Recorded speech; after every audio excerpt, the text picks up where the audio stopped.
Tell you what, a lot of beating and banging out there, almost more than normal. Yeah, we're going to kill somebody. So, I mean, somebody else is going to die at Daytona or Talladega with what we're doing right here. So, I hope I'm not around when it happens. Well, talk about the bump drafting. It seemed a little too intense. Tony had some very strong comments about the bump drafting. Yeah. Is it unnecessary, Junior? Well, it's a necessary evil is what it is. You can't race, restricted plate race without doing it. You have to do it, or else we'd be single file and nobody will show up to watch that. But I had fun racing with Tony. I had fun, with the one-on-one personal battles. I don't like getting turned sideways off of turn 2, and when the guy behind me can't lift because somebody's pushing him and somebody's pushing a guy. I mean, they don't know they're turning me sideways. The guy 3 rows back don't know he's doing it, but that's what happens. You get stacked up, and it's just dangerous. But they pay us pretty good to do this, so I'm not complaining, buddy. Those interviews were from 2006.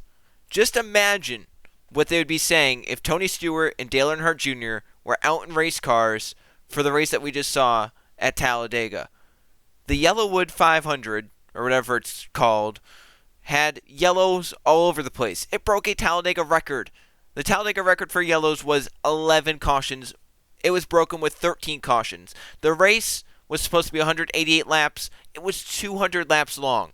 It had a controversial ending. It had a car get airborne for the 4th time in the last 7 superspeedway races. I mean, it was over 4 hours long. This is what it's come down to now with superspeedways and NASCAR.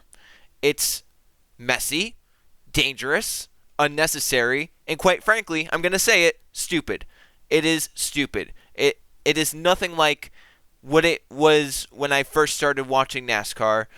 Granted, I would say the talent of drivers that were racing on superspeedways back when I first started watching, say, 2012, 2013, 2014, 2015, that talent of drivers was a lot better than what we're seeing right now. So, of course, there's going to be less yellows.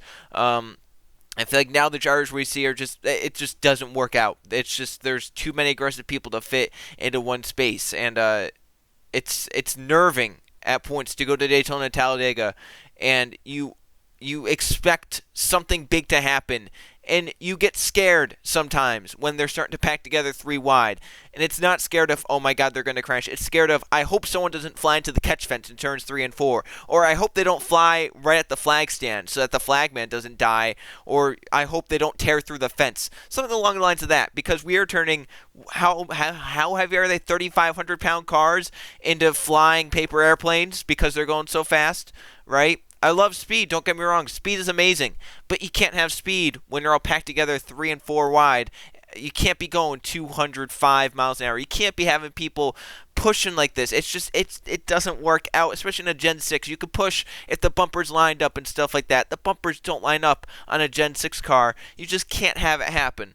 So those interviews were from Tony Stewart and Dale Earnhardt Jr. at the end of the 2006 Budweiser shootout. Basically, there was a lot of bump drafting. There was a lot of just contact, something that you used to be seeing at Martinsville or Bristol or Richmond in that era, where it was like beating and banging short track style. It was at super speedways, right? So that was after the 2006 Budweiser shootout. I went and I looked at the number of cars that are listed under Racing Reference in terms of NASCAR scoring that were listed as being involved in accidents in the 4 super speedway races of 2006, when it was, quote, dangerous, we were going to kill someone. It's ridiculous. That those are some of the words that they used during those 2 interviews, right? So I went and looked. Now, this could include multiple cars. So, like, say, a car goes out, gets wrecked, and the next wreck, they're wrecked again. That counts as 2 cars. I used that for both stats in 2006 and 2020. So in 2006, this includes every wreck that happened then. 68 cars were involved in crashes, all right? 68 cars out of the 43 entered for each race. So, you enter 43 for each race. That is, what 170 about cars that you have in races, right? So now, flash forward to 2020, right? Now, this doesn't include last lap wrecks. Every plate race, every super speedway race this season has ended under green, except for the Daytona 500. The 500 ended under yellow flag, but that's not listed on Racing Reference. But I could include it if I wanted to. So it doesn't include any cars involved in late wrecks at the Talladega Spring Race. A bunch of cars were involved at the end of the Daytona Night Race, and we had more cars crash at the end of this race here, the Talladega Playoff Race. But excluding all last lap crashes from 2020, 110 cars have been involved in crashes. You can add 2 of them because we know Ryan Newman got involved in a crash on the last lap, along with Corey LaJoie. We can add those 2 in. We know that happened. I can't count how many other cars were involved in the other crashes. At Talladega, it's too many. Here today, it was probably 3 or 4, something along the lines of that. I can't count how many at Daytona. It would definitely increase the number by double digits. I can tell you that right now. It'd increase it by double digits. It would probably be up over 120. It would be just under 20 cars away from double the amount that we crashed in 2006. Once again, in 2006, they crashed 68 cars. Granted, some of them were duplicates. Some of them were also duplicates this season, but they crashed 110. That's how many cars have been involved in accidents. You could probably go back and do even finer detail and get how many unique cars were involved in crashes in each race, but I'd still bet you in 2020 that number would be astronomically higher than in 2006. It's just how they race now. It is just stupid. It is ridiculous that they race like this. I mean, I'll try remembering to include this if I can find it, but after the 2012 Talladega Fall race, when Dale Jr. got his concussion, he obviously wasn't thinking right, and basically called the racing ridiculous and said, I wouldn't go to Daytona and Talladega next year, but I don't have much choice. He called the racing bloodthirsty. Cost a lot of money right there. He basically just said a whole bunch of, what he wanted to say and how he felt about it. I can't believe that nobody's sensible enough to realize just how ridiculous that was. I mean, that is ridiculous. If this was what we did every week, I wouldn't be doing it. I'll just put it to you like that. Yeah. If this is how we raced every week, I'd find another job. It's bloodthirsty if that's what people want. I mean, it's ridiculous. I don't even want to go to Daytona or Talladega next year, but I ain't got much choice. It's really not racing. I don't know. It's just it's a little disappointing how that all went down. That was ridiculous. It was like cost a lot of money right there. It's just a lot of wasted. I mean, if this is how we're going to race and that's how we're going to continue to race and nothing's going to change, I think NASCAR ought to build the cars. Save us a lot of money. And he's kind of absolutely right. Superspeedway racing is just crazy, and with this package especially, this isn't really a dig at the. It's not really a dig at the package. It's just a fan fearing for the safety of the drivers, where they have to do something about the closing rates or something about the speeds, because they're going so fast when they catch each other. They're bumping and banging and all that stuff, right? They're going over 200 miles an hour. We've run this package, or a variation of this package, for 7 Superspeedway races. Talladega Spring, Daytona Summer last year, Talladega Fall. And you look at the Daytona 500 this season, all 4 Superspeedway races this season. In those 7 races, there have been 4 flips. There have been, or not flips, but 4 really huge airborne crashes. Kurt Busch didn't flip today, but there have been 4 huge, unnecessary, just scary crashes to look at. We've had 4 of them. Kyle Larson flipping to the inside wall at Talladega. You have Brendan Gaughan barrel rolling above the pack at Talladega. You have Ryan Newman getting injured at the end of the Daytona 500. And then you have Kurt Busch catching air like a toy car here at Talladega and basically leaping on top of cars as they were underneath them wrecking. That is what is happening right now at superspeedways in NASCAR. I don't want superspeedways to go away. I think they are a unique thing and they are necessary in terms of just wild cards. It's always a wild card when you go in there for sure.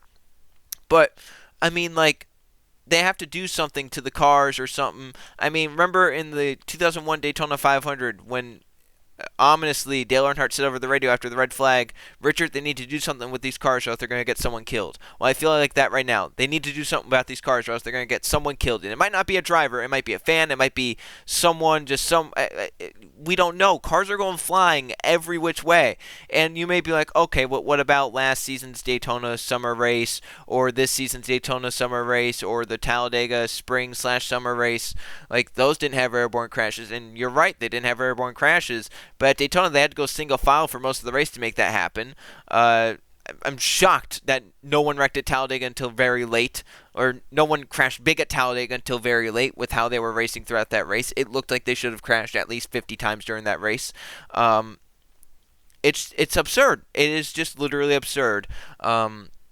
What happens out there on the racetrack? It's people pushing on each other, and you don't know if there's a car in front of the car you're pushing, if your spotter doesn't do a good job and can't talk fast enough. Sometimes the spotters just can't talk fast enough. Everything's happening so fast because they're going so much faster than they normally are. The runs form so much faster, and you start pushing someone, and by the time you're pushing that person, and by the time your spotter can say out there's a car in front of him, you may have already pushed that guy into that guy's bumper. And you don't know it because you can't see through the car in front of you.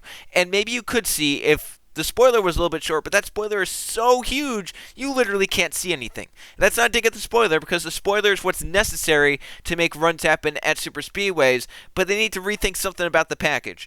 Maybe give them a little bit less horsepower. I know they're at 550 right now. Maybe cut it down to 500 if you need to. In terms of the spoiler, I don't think it necessarily needs to be as high as it is. I know they do that to create drag, to slow the cars down, because they're going ridiculously fast without it. But if you reduce the horsepower down maybe by 50, cut the spoiler off by maybe just 2 inches. Make it like 6 inches taller or something. Just run something like what the trucks have. The trucks have a good spoiler in the back. The only series that doesn't run a good spoiler is the Xfinity series. We've seen it. They just run the same package for every race. They run a shorter spoiler. It is a low downforce car, and it doesn't do well at Daytona and Talladega because low downforce cars are not meant for drafting. High downforce cars are meant for drafting. They are high drag machines, and drag creates runs. And basically, that's what we've gotten with the Cup Series. There's so much drag in these cars. There's such a huge, there's just such a huge opening of air down the straightaways. You get such a huge draft. It is the biggest spoiler. I mean, if you were to envision it from the side angle, if you were to be looking at a car from the side angle and you look at all three, and the trucks, the air would go up a medium way. In Xfinity, the air wouldn't really go up much. But in Cup, it would fly up because it's so big. That's just how much, downforce there is on the car. That's what it does to the air. It creates such a huge hole in the air for the guy back behind. So that all happened. As I mentioned, Kurt Busch got airborne, flew over the pack. We're lucky he didn't go over. We're lucky he didn't hit the fence. We're lucky he didn't hit the flag stand. I mean, God, it's just terrible. And then, we had 2 red flags. The race went over 4 hours long. Fuel mileage came into play at the end, so some guys had to pit, and I don't know how Matty D and Chris Buescher even made it to the finish on their own power. We went 200 laps at Talladega. The race is 188 laps. And there at the end, there always has to be controversy at super speedway races. You notice there's never really controversy at all the other racetracks, but somehow, some way, they always find it at Daytona and Talladega. It's something about the rules and something about just how that racing is. It sets up for it. It is the racing everyone adores, but it's also the racing that makes everyone the most mad. People get mad at mile and a half because they get bored, but they never get mad because something crazy or controversial happened. When was the last big, horrible, controversial thing you saw at Atlanta besides maybe someone cheating? That doesn't happen. When was the last time you saw something like that happen at Texas? It's just not much like controversial calls happen at those racetracks, or not. It seems like it always happens at Daytona and Talladega, whether because of the rules or because of how close they're racing together. It's a mess. But the end of the race, Matt DiBenedetto's leading. William Byron has come up behind him as Chris Buescher is giving Eric Jones a push. Then Jones gets to the wall because of that push. Byron then tries to cut inside DiBenedetto. They make contact really hard, and Byron is basically in a drift, in a slide at that point, trying to save his race car. Back behind them, Denny Hamlin is coming with a full head of steam on Chris Buescher and Erik Jones. Erik Jones, I don't know if he was trying to side draft Buescher to get him back to him, or if he was mad at him after getting put at the wall, whatever it was, starts shoving Buescher down the racetrack. And who's to the inside Buescher but Denny Hamlin? Denny has a run. He gets to the inside Buescher, who is cutting down the racetrack. So Denny, wisely, takes it down below the WL line. By the way, in the middle of the corner. So he cut off 33 degrees of braking to go to a flat area of the racetrack and somehow kept his pace up, right? So he does that. Now, he can't just come right back up the racetrack, right? Because Chris Buescher is still out there. If he comes right back up, he still wrecks Buescher anyway, and that's just pointless to go down below the WL line. You literally went down there to try and save your competitor, and if you come straight back up, you're wrecking him. Not only that, if you come straight back up, you're going up 33 degrees of banking. That's not good for the car. It's not good for the driver. He's going to lose control if he does that anyway, and it's going to still cause a crash. Okay, and if he doesn't lose control, he slows because of that, because of how steep the transition is. So, I mean, he had to stay on the apron for as long as he did. So he stays on the apron, comes back up where he's now 3 wide with Matt DiBenedetto and William Byron. However, when he comes back up and puts all 4 above the WL line, he's still not by the 24 or the 21. So now they're in a 3 wide race down. Denny Hamlin and Matt DiBenedetto cleared themselves of Byron. They come down to the start-finish line by about half a car length. Denny Hamlin to the checkered flag first. But NASCAR is reviewing what happened in turns 3 and 4. Did Denny Hamlin get forced? Was he avoiding an accident, or did he go down there in his own will? Well, NASCAR goes out and says, all right, he was forced.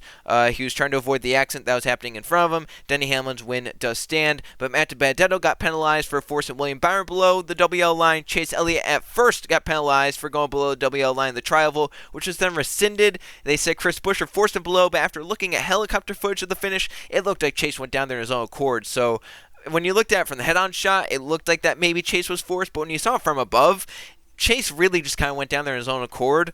So that was a little interesting. I thought he could have at least, I don't know, he could have pushed Buescher. I know you're not supposed to push the guy in front of you. You want to go for everything, but there is an out of bounds there, and unless you're absolutely down to his inside and you have like a fender up above, which Denny Hamlin did and Chase Elliott didn't really, then, you know, you can't go down there. But a lot of people are mad about that call. A lot of people are going to say he advanced his position below the WL line. He should be penalized. And yes, he passed the 17 and possibly the 20 below the double yellow. But if he doesn't do that, he crashes the 17 and the 20. He could just keep his foot in it and wreck them all, and then he'll be labeled as a bad guy for that because he didn't lift at a superspeedway at the end of the race. He'll be labeled as a bad guy for running through them because you don't lift at the end of the superspeedways no matter where you are. You just don't lift. I mean, we saw that. Remember in 2008 when Regan Smith got forced below the WL line by Tony Stewart and then got penalized for it? Why, we still don't know. And then NASCAR said Regan Smith should have let out of the gas coming to the checkered flag. Yeah, that's really smart. And then guess what that call got them the next year? The next year, Brian Keselowski sent someone flying into the catch fence. Granted, Brian Keselowski didn't really send them flying. He just said, I'm holding my ground. I can't go below the WL line. Carl Edwards tried to get him to do what Regan Smith did, but Brad was having none of it, and that was Brad's right. He held his groove, right? So if Denny Hamlin, holds his ground, he wrecks Buescher up into Erik Jones and may collect 5 more race cars behind them, besides the cars that are already spinning in the background, because that's already still happening. And we might have maybe 2 or 3 cars finish this race. I don't know if any car was clean out there. It's a rodeo. It is literally a rodeo out there. I will agree with the call. The rule is shoddy for sure. It leaves a lot of gray area. But as for the call, everything in the rule, it checks out. You look at it and you say, all right. It says if in NASCAR's judgment, you go down below the W line to advance your position, you will be black flagged. And then if in NASCAR's judgment the guy forced you below the yellow line, you may be black flagged. So basically, if you force someone down there, you might get black flagged. If you go down there to pass, you will be black flagged. But that's in NASCAR's judgment. So basically what that means is NASCAR could also say, all right, he went down there so that he didn't wreck someone, or he went down there because they were hitting in front, and if he doesn't let off, say Buescher even gives him a lane, right? If Buescher moves up and gives him the lane, he's still running into the back of William Byron or Matt DiBenedetto. It's just going to happen.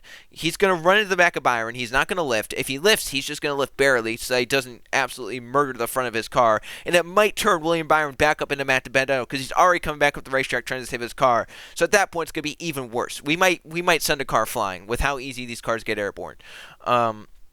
So it's it's a judgment call, and there's judgment calls in every sport, and that's something that maybe we should get rid of, and maybe we should try. I know that NASCAR has said we need a double yellow line rule so that it doesn't get crazy. But did they not just see what race? Were they not watching the same race I watched? It was more crazy because they had to get packed together by double yellow line. Right? You have cars all over the place coming to the checkered flag at these points, at these super speedways, and they're all wrecking everywhere, right? Maybe at Daytona they have a point because there's grass down there, but at Talladega there's pavement down there. So if they won't run each other into the grass unless they're going into the corner like that. At Daytona I can maybe see it because it's like there's grass down there. So unless they replace the grass, which they're not gonna there down the backstretch, but maybe it's something to experiment or just think about. Because it creates too much controversy. It's more controversy than good at this point, and it may be even more dangerous at points. Drivers have actually argued that in the past, that it's more dangerous. They want to let them police themselves, but then there comes that thing of what would the aggressive drivers like Joey Logano do, or Ross Chastain's coming to Cup, what would he do, or any other driver that's been aggressive out there at super speedways, because they've all been accused of it. What would they be doing in that scenario if there's no out of bounds area? So it's bad, it's just bad, and I don't really know what to say. It's just like, do they need to get these big of runs? I mean, at some point you have to go back and look at that and be like, all right, we're going faster than what airplanes take off at. They are going faster than what airplanes take off at. So you catch the right air, which happens a lot, you will flip. And I'm not saying they can prevent flips altogether. You put a car somewhere, you put a rolling object somewhere, it's going to find a way to flip. A car will find a way to flip. You could be going 20 miles an hour, a car can find a way to flip. If you put it in the right scenario, it will flip. It doesn't matter how slow you make the cars go, it's going to flip. A car will find a way to flip. It will weight shift. It will hit something the right way. It will find a way to flip. It will ramp off another car if it has to. A car will flip no matter what speed it is going. That is just how it goes. You cannot cancel flips. It is just not going to happen. There will always be flips. You can make them harder to happen though, and they have not done that. We're very lucky Kurt Busch didn't flip here today, but we've still had 4 scary airborne crashes in 7 super speedway races with this package. It is time to reevaluate it. I hate to say that because it is crazy racing and it produces fun racing when they don't crash. However, they crash a lot. It is dangerous. It could get someone killed eventually because they're not just going to stop crashing at super speedways. So at points you have to go and you look at it, maybe get them a little bit slower so that you can make the spoilers just a little bit smaller so that the runs and the hole in the air isn't as big.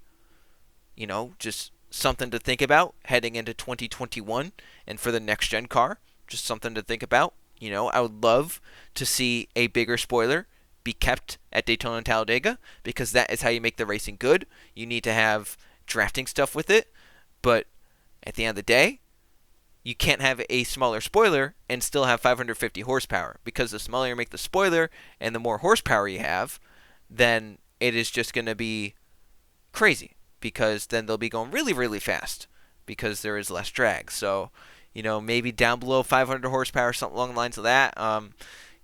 That's obviously up to NASCAR, and I'm sure they loved what they saw because they love super speedways and they love the craziness it brings. So I know I went on a rant there for a little bit, but I mean, like, it's just dumb, We're seeing stuff like this. We're seeing people now go below the WL line. I mean, cars are all over the place. It's like a clown show. It's not. It's almost not racing when you think about it. It's just it's entertainment. That's what super speedways are. They're not really racing. It's super speedway entertainment. You can't. I don't know if I can call it super speedway racing anymore. I think I would call it super speedway entertainment.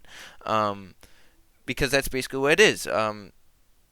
It's something else. Let me tell you. It's crazy to see. It's at points fun to see, but it's not the best thing NASCAR's ever had on super speedways. I mean, I think back, I don't know if I still have it up. I don't think I do. But there were 58 lead changes today. I believe in the 2006 Talladega Fall race. Let me see this. There were 63. There were 56 in the spring race there. So it's very obvious that they could still pass back then. They didn't have giant spoilers on the cars.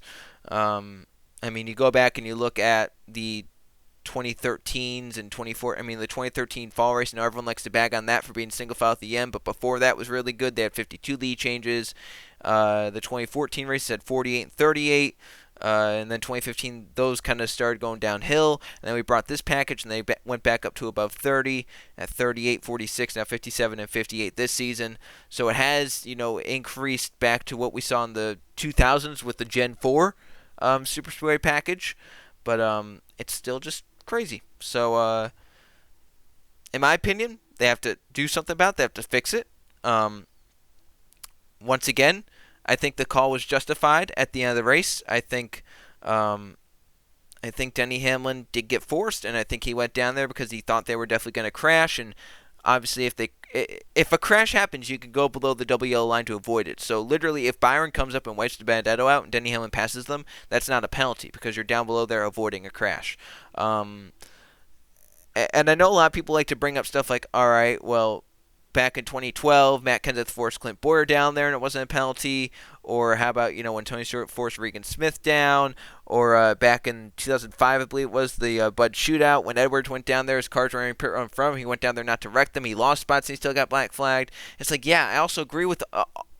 I don't agree with all those. I agree with what you're saying. Like, yeah, Matt Kenseth should have been penalized for that. And, yeah, Carl Edwards should have been penalized. And, yeah, Regan Smith should have won that race. I've always been on the same side of if you force someone down there, you get a penalty. If you get forced down there, you don't get a penalty. If you go down there to avoid causing an accident, you shouldn't get a penalty. That's just how it should be. And, fortunately, they started calling it like that. I think the first time I ever saw them call a penalty for forcing someone down there was the 2018 fall race. I believe it was Crafton that forced someone, or Crafton got forced, something along the lines of that. Crafton might have actually gotten forced by McMurray or something. And then they penalized whoever forced, and the person who got forced didn't get penalized. So I agree with the call, and that's not me just riding NASCAR's dick because obviously I'm against NASCAR for the package and whatnot, and the playoff standings and stuff. So on to the Roval. Hopefully it's a little more normal than what we saw at Talladega. Hopefully there's no controversy, and we'll see who makes the round of 8. Right now, Kyle, I believe everyone below the cut line has to go in there with the mentality of win because I believe they're more than 20 points. All of them are below the cut line, so that's going to be interesting to see if any one of them can win. If someone has issues, they can point their way in, but they're going to need stage points for sure. So watch for drivers like Kyle, Clint, Eric, and Dylan to go for stage points. And even if you're Bowman, who's on the cut line, or Joey Logano, go for stage points as well. So that's it. Thanks for watching. I'll see you guys for the next one.